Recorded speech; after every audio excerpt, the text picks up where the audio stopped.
Hello everyone, it's Haxonite here from Team Hex, and today I'm going to be showing you guys how we make our thumbnails. So the main tool that you're going to use is Paint.net. I'll leave a link in the description where you can download this. So today I'm going to show you how to make two types of thumbnails that we use. The simple thumbnails, such as this, and the more complicated thumbnails such as this. So, starting off with the more simple thumbnails, what you're going to need is a background. I like to use this sky here because it's nice and basic and it looks good. And you're also going to need a screenshot. Now, the screenshot can be almost anything. I picked this, and this is just a good angle. We have a good angle here of two people fighting with a background, and I used a white sky. Or you can use any sort of green screen or blankish sky. And what you're going to do is you're going to use the magic wand tool and select all of these white pixels and delete them. And this is just to get everything in the background by itself. So I'm going to spend a few minutes doing this.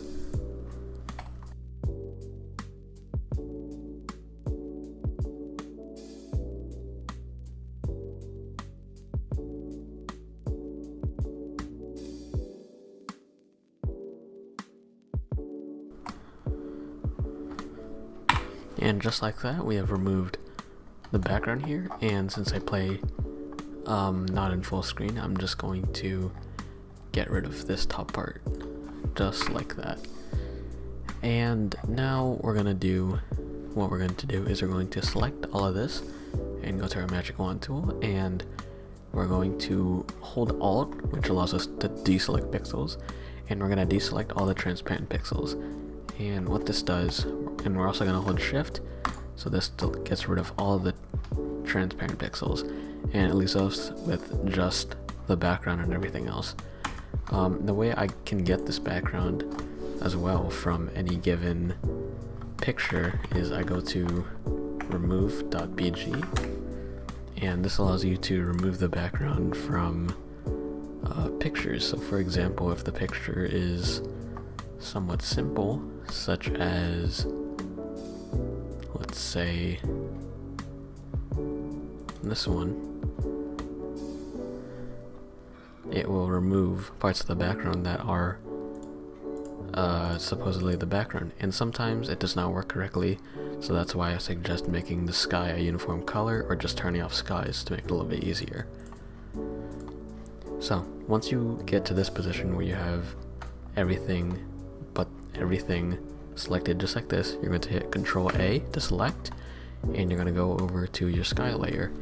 And what you're going to do from here is you're going to add a new layer, and then you're going to hit Control V to paste onto this layer. And from here you can then use the zooming and the rotating in order to get the angle you want.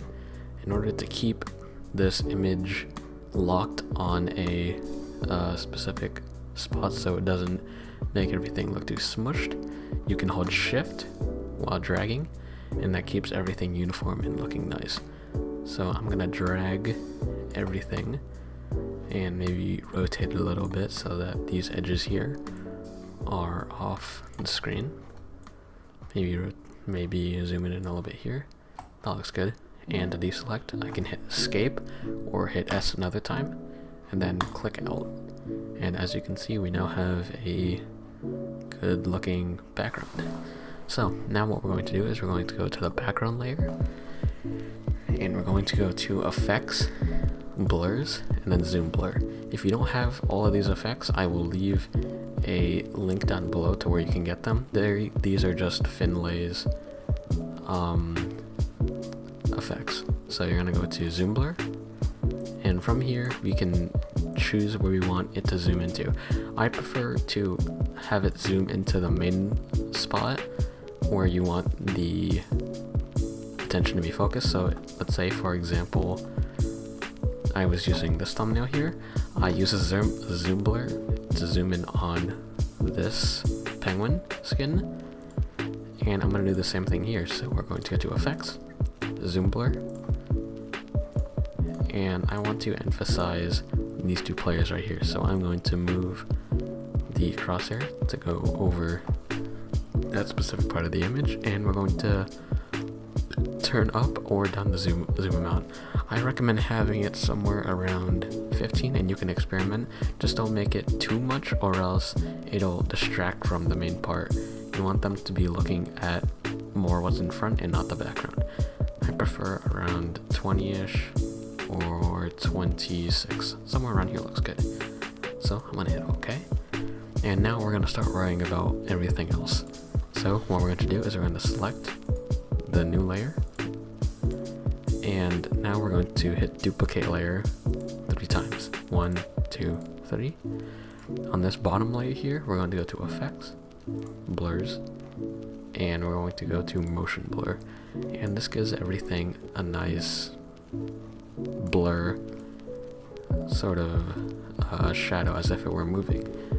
I like to have my shadow in a place where it will show the main part as well, and it kind of accents the angle of the image. So here you can see that it's slightly tilted this way, so I did the motion blur that way and it kind of complements it. So we're going to do the same thing here. Effects, blur, motion blur, and we're going to angle it down just a tad bit like this. And as far as distance, you can experiment with this, see what you like. I like it around 35. You want a little outline, not too much and not too little at all. You want it around in the middle, somewhere like that. It looks good. Next, we're going to go to the layer above it, effects, blur, and we're going to go to radial blur. Now this kind of just blurs in a circle, so you want to make sure you have the right angle or else something really bad is going to happen in the background. So just adjust it until the background doesn't look bad, and I'm going to adjust the center a little bit towards that main spot, and that's about it. And as you can see, it adds a little circle blur along all these edges here. So now we're going to go to the layer above it, and we're going to hit Control-Shift-T, and this brings up brightness and contrast. If you don't want to do that, you can go to adjustments, and it's right there. So you're going to turn down your brightness, turn up your contrast all the way, and this makes the entire part black and some parts white because of the contrast. So now what you want to do is you want to, on that same layer, go to Effects, Blurs, Gaussian Blur, the normal one, and what happens, what you'll see is as you turn it up, you'll see this black outline start emerging around everything. And this gives everything a nice aesthetic, but you don't want it to be too blurry, and you don't want to be too less either. You want it to be there to be just a slight blur. Up here you can see that looks really nice. So once you're done, hit OK. Now you can merge all of these background layers together. So now you have the two original layers. From here, if you want, if you see, like you saw in our live stream thumbnails, we have a little live word in the background, and the way I got this is through a file that I have, which I use for all my live streams. And the way I got this is I'm going to go to flamingtext.com, and I'm going to use Vroom right here.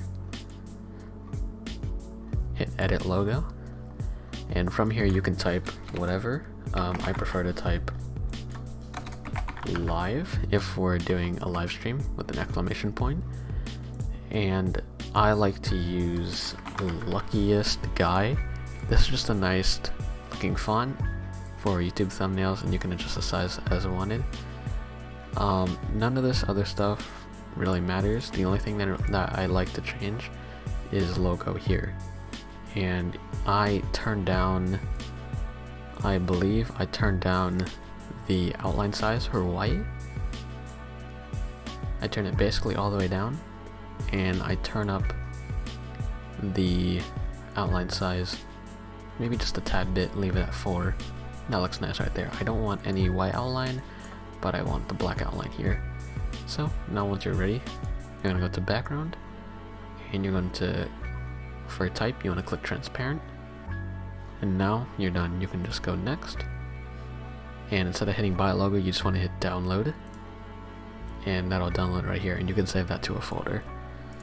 So if you want to make this type of thumbnail, what you're going to do is, before merging these layers, you're going to open up that file like this, and it should just be a transparent logo. You want to hit Control A to select everything, use the magic wand tool, which you can also hit Shift S to select, and you're going to deselect all the transparent pixels by holding Alt and clicking on the transparent part.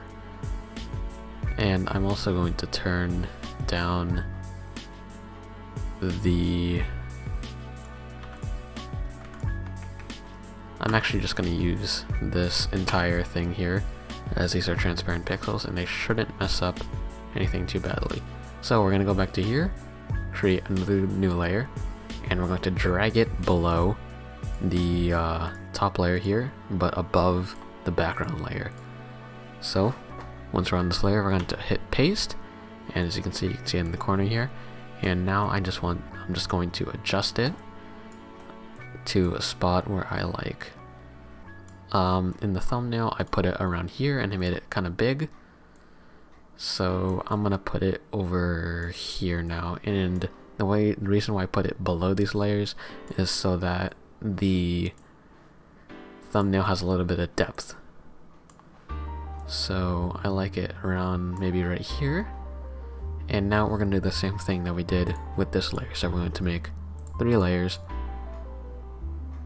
and we're now going to duplicate all of these, and I'll fast forward this part.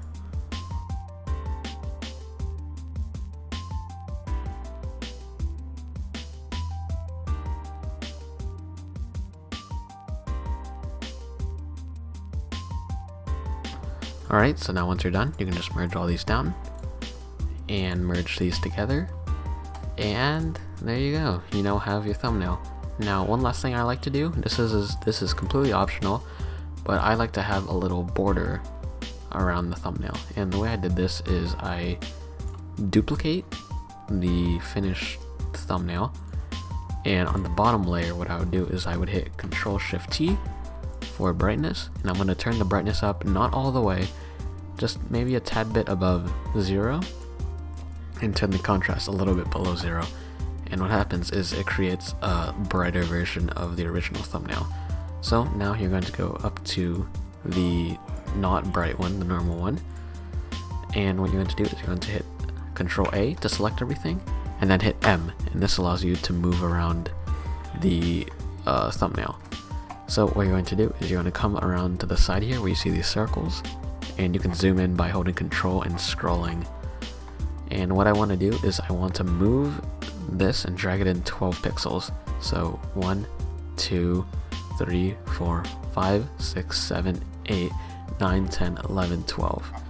And as you can see, that adds a little board now. So I will do the rest and we'll be done.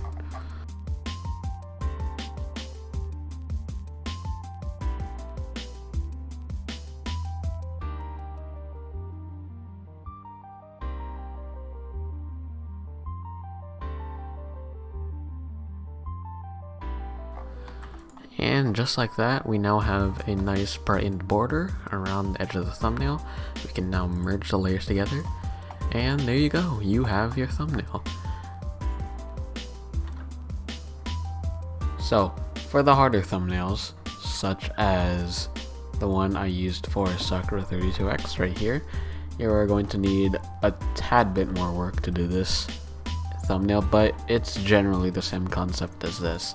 So in order to do this, we're going to need a backdrop. Let's say I will use this again. I'm also going to need a player model, as you can see here. Now I just have myself standing here with the armor and the sword because I'm showcasing a pack here. And the way I get these photos is I'm going to go into Minecraft here, open up a single player world. But before you do that, make sure that Beautiful Skies is turned off. That makes it really easy to render out and delete the background so that you can get just the character. So So from here, we're going to go into any single player world. And if you have to showcase a particular pack, you can do so, but if not, I recommend just having a sky a blank color. I'm using Onyx Client, so I can just go in here and change the color of the sky to anything really. Red would be good as contrast. And now what I'm going to do is I'm going to fly up or go into the void until everything, including the ground, is out of render distance. So I'll speed this part up.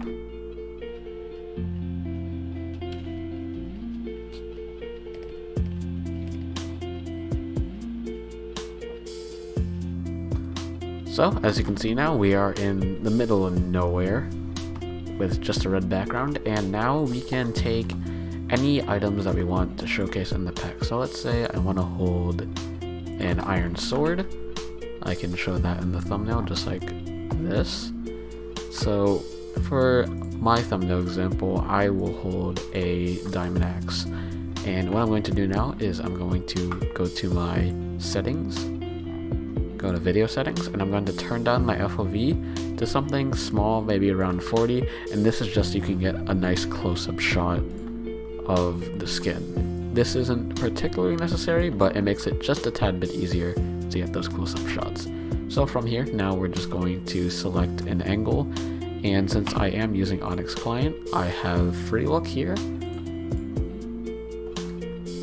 and free look allows me, I can now just use free look, and this helps me get a nice angle without having to also look. If you don't have free look, you can either get Onyx Client or you can have a friend help you out here. Either will work. So let's say I'm going to use Onyx Client, so I'm going to go to free look, toggle, and now I can get a nice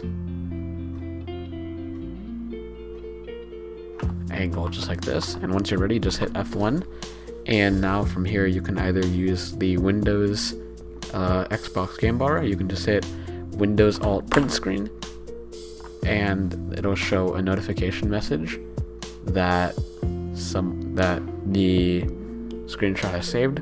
Or if you don't want to, you can just use Control Print Screen to save a screenshot. And if you do that, what you can do is, well, once I go in here and revert back to normal, what you can do is you can go to Chrome and you can go to any image editor that allows you to crop. I like to use onpaste.com, and all you can do is just hit Control V to paste. And from here, what I can do is I can zoom in on the image, and I can crop out the part necessary. So I can hit this button right here, or just hit C, and I can crop out what I need, and this just removes everything else. From here I can hit save. As you can see, it'll save right here, and I'm going to move this now into paint.net, and now we have our figure that we can use for the thumbnail. Finally, we're going to get some text just like this, and I showed how to do this earlier with the live, so I'm just going to speed up this part.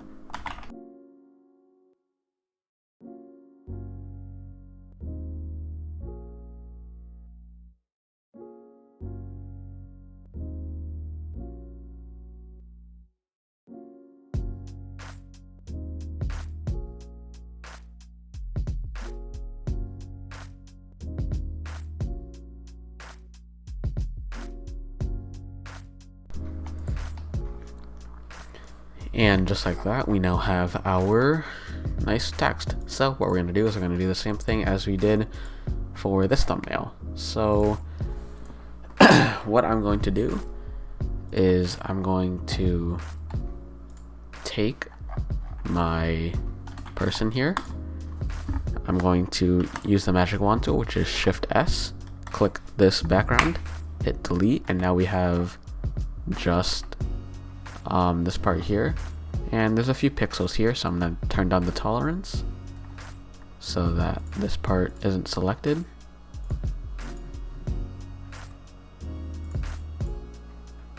Just like that.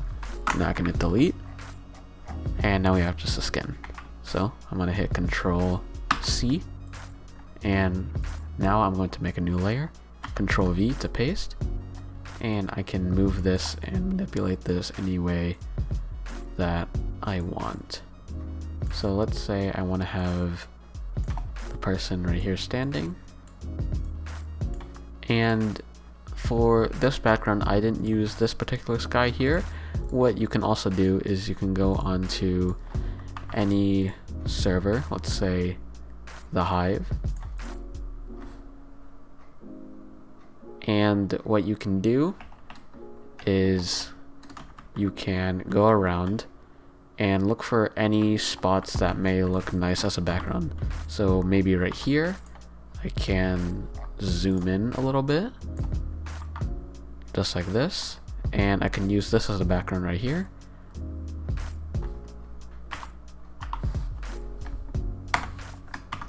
Control print screen to save a screenshot, and we're going to go back to on paste and do the same thing.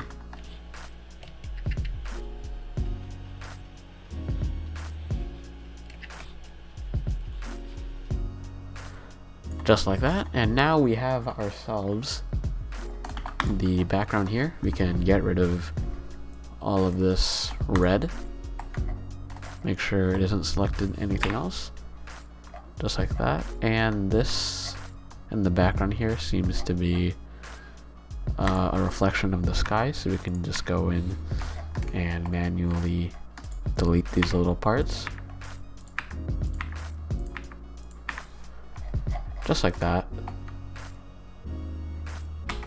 And now we can take this and move it onto a different layer below, and we can paste this here and move it as we please. Something like this maybe looks good. Maybe some even ground like this. As you can see, I just used the background of the pack with some even ground here to make it look like the character is standing on the grass, and I will try and emulate that here, just like this. And now I'm going to leave these on separate layers for now. I'm going to make another new layer for the text right here, and I'm going to paste this on the layer right below, just like this. And I'm going to make it really big because this is one of the main things of the thumbnail. This is one of the main aspects.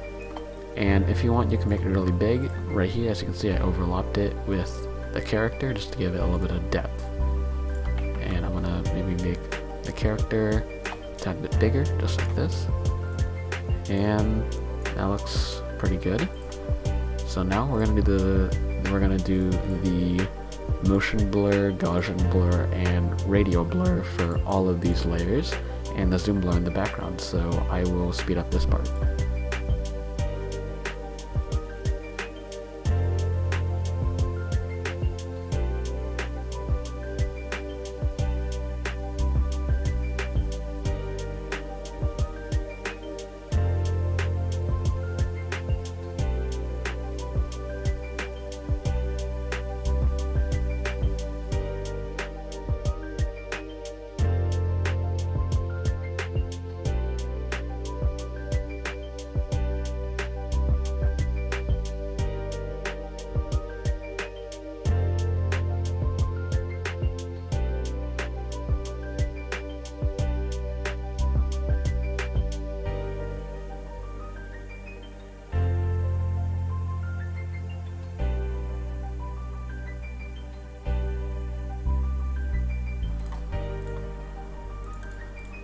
Just like that, we have now added all the effects to this background, this person, and the text here, and I've did the zoom blur on the background. So now we can make any adjustments as necessary. And once we are ready, we can merge down all these layers together, and we can do we can duplicate this layer and then make the brightened outline. So turn the brightness a little above 0 and the contrast a little below. And now we will just select all and move it 12 pixels in each direction.